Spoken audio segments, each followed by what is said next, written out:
खुलुमबाय लोगोफोर नोंथांमोनखौ गिबियावनो गासैखौबो बड' जोबनो स्लाव बरना लाग्रोनाय जाबाय लोगोफोर नोंथांमोननि थाखाय जोंहा SBI निफ्राय जे गोदानै साख्रि ओंखारना फैलायदों दे SBI होनोबा जों बेखौ फुल फर्मआव मिथियो स्टेट बैंक अफ इन्डिया बिनिफ्राय जोंहा साख्रि ओंखारना फैदों दे दा बिनिखायनो आं बे भिडिअखौ लाबोनाय जादों नोंथांमोना बे भिडिअखौ गासिबो जोबजासिम नायलांबाय थाबानो जाबाय आं नोंथांमोननो बे साख्रिनि बागै डिटेल्स खोन्थाहरगोन नोंथांमोननि फरायनाया बेसेबां जानांगोन बे साख्रिखौ एप्लाइ खालामनो थाखाय सेलेक्शन प्रसेसआ माबायदि जागोन बेफोरनि गासिबो डिटेल्सखौ मोननो थाखाय बे भिडिअखौ जोबजासिम नायलांबानो जाबाय लोगोफोर आरो मोनसे खोथा दे जोंहा दासान्दि बेंकनिफ्रायानो जाया मानो आरो बेजों लोगोसे SSC आरो जोंहा आसाम गभर्नमेन्टनिफ्राय गोबां साख्रि ओंखारना फैगासिनो दङ आरो बेजों लोगोसेनो जोंहा बिटिआर सरकारनिफ्रायबो फुजानि सिगां सिगां नङाबा उनावहाय जोंहा साख्रिनि भेकेन्सि ओंखारना फैगोन होननानै बेखौथ' जोंहा प्रमद बर' बिथाङा बुंखादों दा बिनिखायनो आं रिक्वेस्ट खालामो दे नोंथांमोना गासिबो गोसो होनानै दानिफ्रायनो फरायबानो जाबाय आरो जाहाथे नोंथांमोना बेफोर साख्रिफोरनि एग्जामखौ मोजाङै होनो हायो नोंथांमोना फरायनायखौ स्टार्ट खालामाखैबा दानिफ्रायनो फरायनायखौ स्टार्ट खालामबानो जाबाय दानिया नोंथांमोना नायलांबाय थादो लोगोफोर आरो मोनसे खोथा दे नोंथांमोना चेनेलखौ साबस्क्राइब खालामना लाबानो जाबाय जाहाथे नोंथांमोना बेबादिनो साख्रिनि आपडेटखौ मोनबाय थानो हायो बे एडभार्टाइजमेन्टआ जोंहा बबे साख्रिनि थाखाय फैदों SBI निफ्राय फैदों बियो जोंहा साख्रिनि नामा जाहैबाय PO होननानै सर्ट फर्मआव बुङो बेखौ प्रबेशनारि अफिसार साख्रिनि नामा बेखौ गोसोआव लाबानो जाबाय दा लोगोफोर जोंहा बे साख्रिनि अनलाइन एप्लाइआ दिनैनिफ्राय जागोन दे दिनै जोंहा सेप्तेम्बरनि 22 तारिख बिनिफ्राय अक्ट'बरनि 12 तारिखसिम जोंहा एप्लाइ अनलाइना थाहैगोननो दा बिनिफ्राय दायो आं नोंथांमोननो डिटेल्स खोन्थाहरनोसै नोंथांमोननि भेकेन्सिया बेसेबां दं बेफोरखौ आं खोन्थाहरबाय थानि आरो बेजों लोगोसे बे मोनसे खोथाखौ खोन्थाहरनो आङो जोंहा फार्स्टआव प्रिलिमिनारि अनलाइन एग्जामिनेसन जागोन बियो खै तारिखआव जागोन ना जायखिजाया बियो डिसेम्बर मान्थआव जागोन आरो नोंथांमोना नायनो हागोन नै 17, 18, 19, 20 डिसेम्बर 2022 बेनि गेजेराव जागोन आरो माने डिसेम्बर मासावहाय जोंहा बे प्रिलिमिनारि एग्जामिनेसना जागोन बियो कम्पिउटारावनो जागोन लोगोफोर दा बिनिफ्राय जोंहा भेकेन्सिया खैथा दं आं बेखौ नोंथांमोननो खोन्थाहरनो सानदों जोंहा गासै भेकेन्सिनि डिटेल्सखौथ' नोंथांमोना भिडिअनि थामनायाव नायनानै नुखाबाय जानांगौ 1673टा जोंहा साख्रिनि भेकेन्सिया दङ दा बेहाय जोंहा आरो रिजार्भेसन दङ दै SC ST नोंथांमोननि थाखाय SC फोरनि थाखाय गासै साख्रिनि भेकेन्सिया 270टा रिजार्भेसन दङ बेनिफ्राय जोंहा ST फोरनि थाखाय गासै साख्रिनि भेकेन्सिनि रिजार्भेसना बेसेबां दङ 131टा दङ दै बेखौ गोसोआव लाबानो जाबाय आरो बेजों लोगोसे मोनसे खोथाबाव जोंथ' माने आनरिजार्भआव फैनो हायो जुदि नोंथांमोना मोजां मार्कखौ मोननो हायोबा गासै आनरिजार्भआव जोंहा साख्रिनि भेकेन्सिया बेसेबां दं 648टा दङ दा बेनिखायनो साख्रिनि भेकेन्सिया दंसाबो जोङो SC ST रिजार्भेसननि थाखायबो आरो SC नि थाखायबो आरो आनरिजार्भआव साख्रिनि भेकेन्सिया दंखायो दा बेनिखायनो नोंथांमोना गासिबो बे साख्रिनि थाखाय एप्लाइ खालामनो हागोन भेकेन्सिया एसे बुरजायैनो दङ दा जोंहा बेहाय मेन खोथायानो जादों जोंनि फरायनाया बेसेबां जानांगोन बे साख्रिखौ एप्लाइ खालामनो थाखाय लोगोफोर नोंथांमोननि फरायनाया बारा नङा मात्र नोंथांमोना ग्रेजुवेसनल' जानाय जानांगौ दै आरो बेजों लोगोसे नोंनि बे ग्रेजुवेसना एनि डिसिप्लिन साइन्सआनो जा आर्ट्सआनो जा कमार्सआनो जा जायखिजाया स्ट्रिमानो जाया मानो नोंथांमोना जायखिजाया डिग्रिखौ पास जानाय जानांगोन आरो बेहाय नोंनि पार्सेन्टेज मार्कनि जेबो खोथा गैया पास जाबानो बे साख्रिनि थाखाय एप्लाइ खालामनो हागोन आरो बे मोनसे खोथाबाव जायफोर बिथांमोना दायो फाइनाल इयाराव दङ माने दायो बिथांमोना एग्जामखौ होबायबो जानांगौ एबा होआखैबो जानांगौ नाथायबा नोंथांमोननिया बे माने जायफोर 5 सेमिस्टाराव दङ बिथांमोनाबो जुदि रिजाल्टआ बे फाइनाल इयारनि रिजाल्टखौ बिथांमोना जेनेबा 6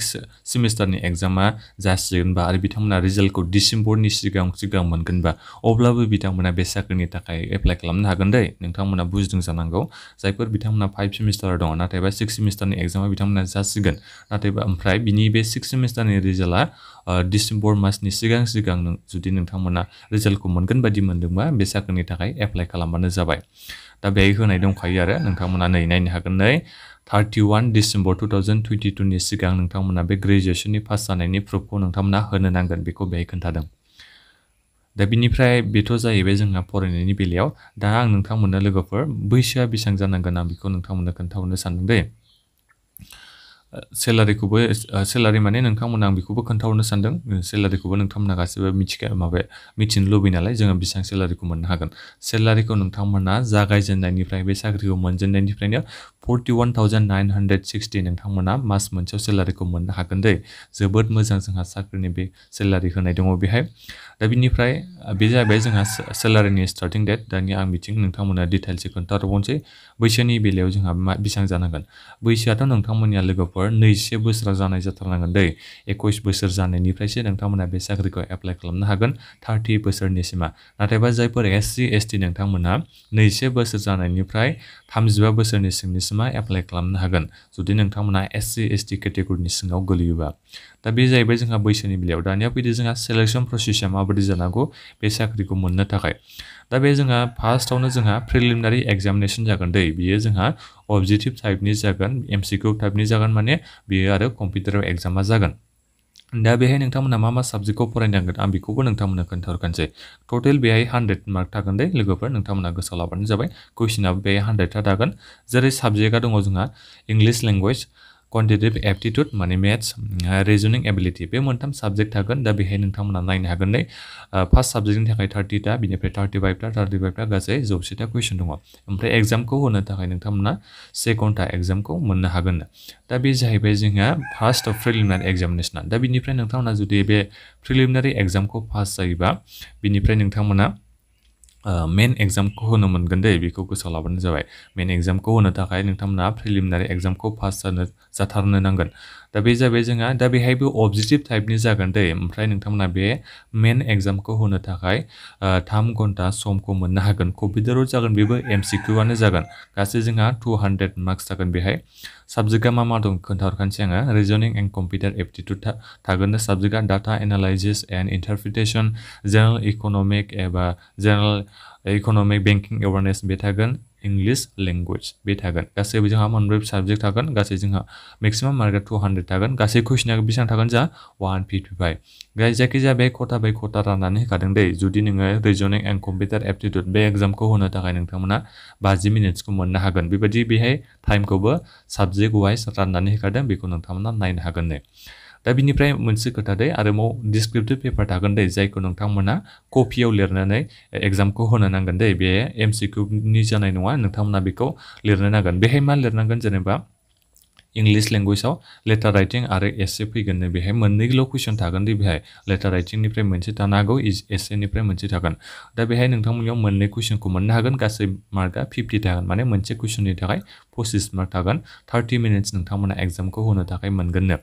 दा बेहाय नोंथांमोना गासै टोटल मार्कआ जाहैगोन बेहाय मेन्स एग्जामाव 250 डिस्क्रिप्टिभ पेपार होनोबा बेखौ नोंथांमोना गासिबो मिथिबाय जानांगौ लेटार राइटिंखौ एबा एसेखौ नोंथांमोना लिरनो थाखाय कपि मोनगोन बेहाय नोंथांमोना लिरनानै एग्जामखौ होनो नांगोन दायो बुजिबाय जानांगौ नोंथांमोना दा बिनिफ्राय नोंथांमोना मेन एग्जामखौ पास जाखांनायनि उनाव नोंथांमोना साइकोमेट्रिक टेस्टखौ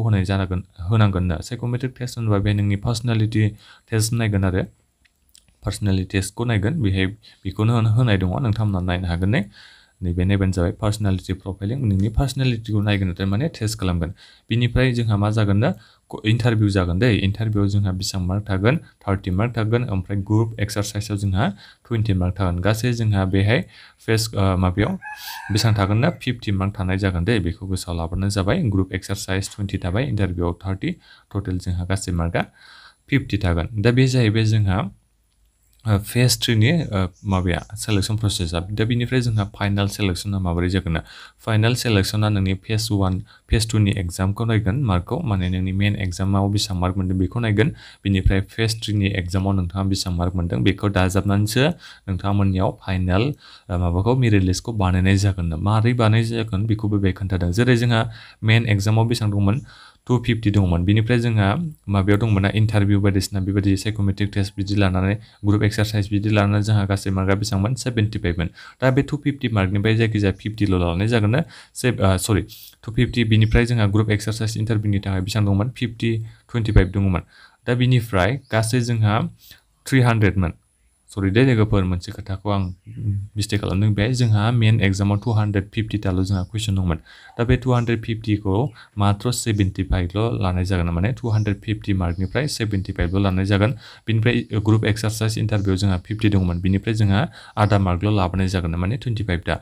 गासै जोंहा 300 जायो नाथायबा बे 300 निफ्राय मात्र 100 ल' लाबोनाय जागोन दा 100% ल' खालामनाय जागोन दा बे 100 नि गेजेराव नोंथांमोना बेसेबां मोनो नोंथांमोना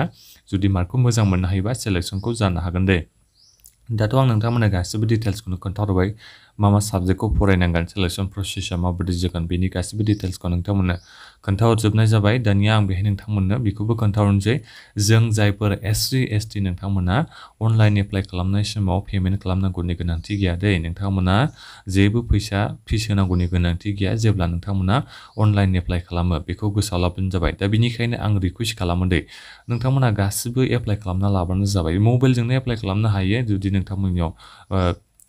नोंथांमोना रोङोबा माबायदि